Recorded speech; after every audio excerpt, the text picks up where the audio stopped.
Audio Jungle.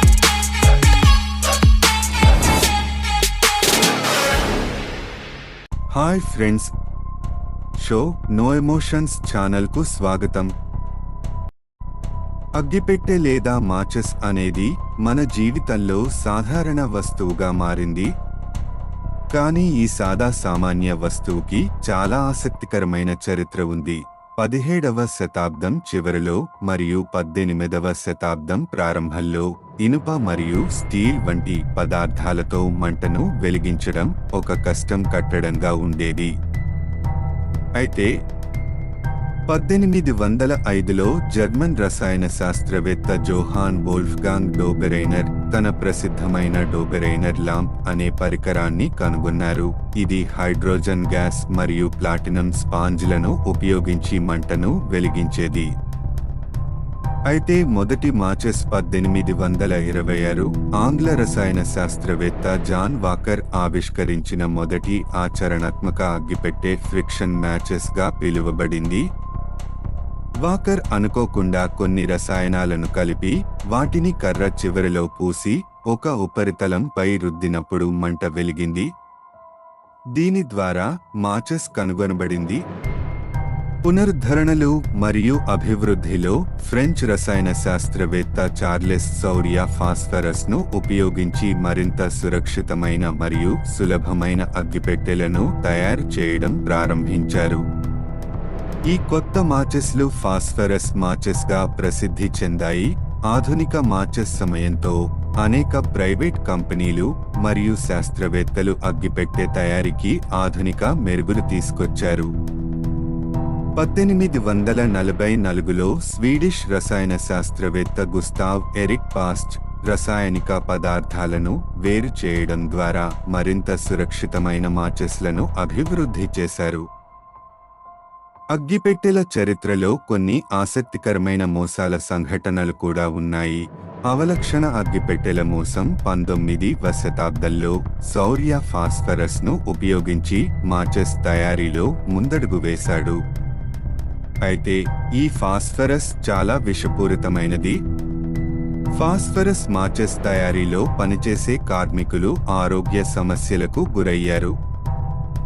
దీనికి ఫాస్జా అని పేరు పెట్టారు. ఈ విషపూరిత ఫాస్ఫరస్తో తయారు చేసిన అగ్గిపెట్టెలను బ్లాక్ మార్కెట్లో చౌకగా అమ్మడం జరిగింది. చైనా మ్యాచెస్ మోసం 20వ శతాబ్దం ప్రారంభంలో చైనాలోని కొన్ని కంపెనీలు అధిక సంఖ్యలో నకిలీ అగ్గిపెట్టెలను తయారు చేసి ఇతర దేశాలకు ఎగుమతి చేశారు. ఈ అగ్గిపెట్టెల నాణ్యత తక్కువగా ఉండి తక్కువ ధరలకు అమ్మడం జరిగింది. దీని వలన అసలు కంపెనీలకు మరియు వినియోగదారులకు నష్టం కలిగింది. ఇప్పటి తరహా మోసాలలో ఒకటి తక్కువ పుల్లలతో ఉండే అగ్గిపెట్టెలను విక్రయించడం.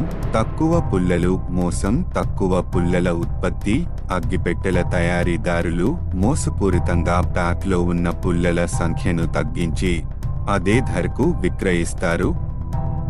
దీనివల్ల వినియోగదారులు తక్కువ పుల్లలు పొందుతూ దాని అర్థం చేయకుండా మోసపోతారు.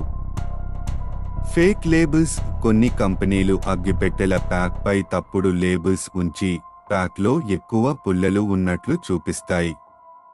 కానీ వాస్తవానికి ఆ ప్యాక్లో తక్కువ పుల్లలు ఉంటాయి. కనీస నాణ్యత. తక్కువ పుల్లలతో పాటు కొన్ని అగ్గిపెట్టెలలో నాణ్యత లేకుండా పుల్లలు సులభంగా తెగిపోవడం లేదా మంట రాకపోవడం జరుగుతుంది. దీనివల్ల వినియోగదారులు ప్రతిరోజు ఉపయోగించే సాధారణ వస్తువులోనే నష్టపోతారు. తక్కువ పుల్లల మోసం ఎలా జరుగుతుంది? తప్పుడు లేబులింగ్. ప్యాక్పై ఉన్న లేబులింగ్లో తప్పుడు సమాచారాన్ని ఉపయోగించడం ద్వారా వినియోగదారులను మోసగించడం. ఉదాహరణకు 100 పుల్లలు అని చెప్పి వాస్తవానికి 80 లేదా 90 పుల్లలు మాత్రమే ఉంచడం. అపరిశీలతను వాడుకోవడం. ఈ వినియోగదారులు సాధారణంగా ప్యాక్లో పుల్లల సంఖ్యను క్రమంగా గమనించకపోవడం. దీన్ని ఉపయోగించి తక్కువ పుల్లలతో ప్యాక్స్ విక్రయించడం, నాణ్యతను తగ్గించడం, పుల్లల దారితనం తక్కువ చేయడం లేదా వాడకం సమయంలో సులభంగా విరిగిపోయే విధంగా తయారు చేయడం. మోసాన్ని గుర్తించడానికి చిట్కాలు. ప్యాకేజింగ్ను పరిశీలించండి.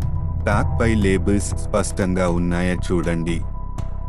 ప్యాక్ విభిన్న కోణాల నుండి సరిచూసి ఏదైనా మార్పులు ఉన్నాయా అనేది గమనించండి. పుల్లల సంఖ్యను లెక్కించండి. కొత్తగా కొనుగోలు చేసిన ప్యాక్లో పుల్లల సంఖ్యను క్రమంగా లెక్కించండి. ప్యాక్పై ఉన్న లేబులింగ్ సరైనదా అనేది ధృవీకరించుకోండి. వినియోగదారుల ఫీడ్బ్యాక్. ఉత్పత్తి గురించి ఇతర రివ్యూలను చూడండి. అదే బ్రాండ్ లేదా తయారీదారుడు గురించి ఇతరులు చెప్పిన అనుభవాలను తెలుసుకోండి. న్యాయపరమైన చర్యలు. మోసంపై నిలదీయండి. తక్కువ పుల్లలు ఉన్న అగ్గిపెట్టెలు కొనుగోలు చేసినప్పుడు అందుకు సంబంధించిన సంస్థలకు, కస్టమర్ కేర్ నెంబర్లకు ఫిర్యాదు చేయండి. స్థానిక వినియోగదారుల రక్షణ సంస్థలకు ఫిర్యాదు చేయడం ద్వారా మరింత సమాచారం ఇవ్వండి. సమాజంలో అవగాహన కల్పించండి. మీ అనుభవాలను సోషల్ మీడియా, రివ్యూ సైట్లు మరియు వినియోగదారుల ఫోరంలలో పంచుకోండి. అగ్గిపెట్టె అనేది చిన్న వస్తువు అయినప్పటికీ మనం తెలియకుండానే చాలా నష్టపోతున్నాము. దాన్ని తయారు చేసేవాళ్లు కోట్లలో సంపాదిస్తున్నారు. అందుకే ఈ అగ్గిపెట్టె మోసం గురించి అందరికీ తెలియాలి. ఇలాంటి మంచి వీడియోస్ కోసం లైక్ చేయండి. మీ ఫ్రెండ్స్కి, ఫ్యామిలీ మెంబర్స్కు షేర్ చేయండి. మా ఛానల్ను సబ్స్క్రైబ్ చేయండి.